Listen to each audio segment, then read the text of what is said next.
बात करते हैं अमेठी की, जहां केंद्रीय मंत्री स्मृति ईरानी अपने दौरे के दूसरे दिन यूपी के डिप्टी सीएम केशव प्रसाद मौर्य के साथ गौरीगंज स्थित जवाहर नवोदय विद्यालय कैंपस परिसर में अमेठी में 80 करोड़ की लागत से बनी सड़कों का लोकार्पण व शिलान्यास किया। इस दौरान स्मृति ईरानी ने कहा, अगर भारतीय जनता पार्टी के कार्यकर्ताओं को परेशान या फिर प्रताड़ित किया जाएगा तो 2024 के लोकसभा चुनाव में गांधी परिवार से रायबरेली की सीट भी भाजपा छीन लेगी और रायबरेली में कमल खिलेगा। इतना ही नहीं, मंच से अमेठी के विकास कार्यों को लेकर कई बार अमेठी के पूर्व सांसद राहुल गांधी को स्मृति ईरानी आड़े हाथों लेते नजर आईं। इसके साथ ही यूपी के डिप्टी सीएम केशव प्रसाद मौर्य ने मंच से कहा कि वर्ष 2017 और 18 में यहां के निवर्तमान सांसद राहुल गांधी की तरफ से हमारे पास अमेठी के विकास कार्य या फिर सड़कों को लेकर राहुल गांधी द्वारा हमारे पास कोई पत्र नहीं आया।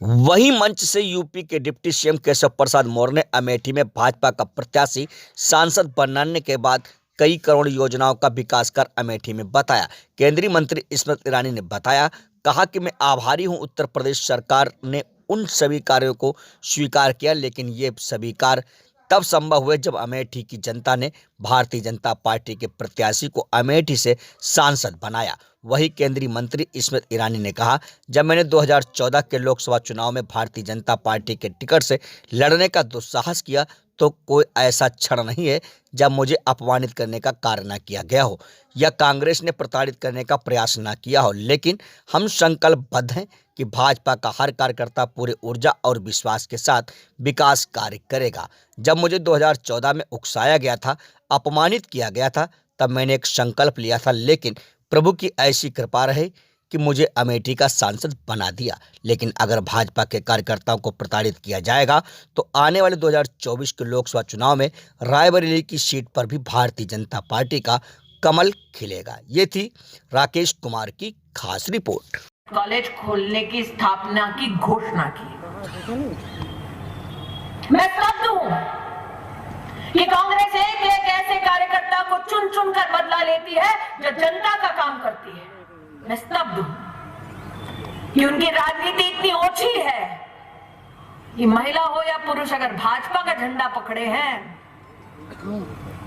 तो उनको प्रताड़ित करने का साहस करते हैं। और इसीलिए अमेठी की जनता ने साल 2019 में यह संकल्प लिया कि अब कांग्रेस का न्याय नहीं चलेगा। और आज मैं अमेठी की जनता के साथ साथ जो केशव जी के मुख से निकलता है वो सत्य होता है। साल 2014 में केशव भैया ने कहा था, चिंता मत करना दीदी, 19 में तुम ही आओगी सांसद बनकर। और मैं आज कहना चाहती हूं कि कांग्रेस कान खुलकर सुन ले, क्षेत्र की जनता प्रताड़ित नहीं होना चाहती। अगर भाजपा के कार्यकर्ताओं को प्रताड़ित या अपमानित करने का दुस्साहस करोगे तो याद रखो, साल 2024 में रायबरेली की भी सीट खाली करवा देंगे। करोड़ से अधिक, और जब से 2017 से उत्तर प्रदेश में भाजपा की सरकार बनी है, 5 अरब से अधिक की परियोजनाएं। यहाँ की हमारी जो लोकप्रिय सांसद तो 19 में बनी है, लेकिन 2014 में भी चुनाव लड़ी थी दीदी स्मृति ईरानी जी, और हमारे यहाँ के सभी लोकप्रिय विधायक, हमारे मंत्रिपरिषद के साथ ही सब लोगों ने लगातार यहाँ की जनता की समस्याओं को रखा और उसके समाधान के लिए लगातार सरकार प्रयासरत है।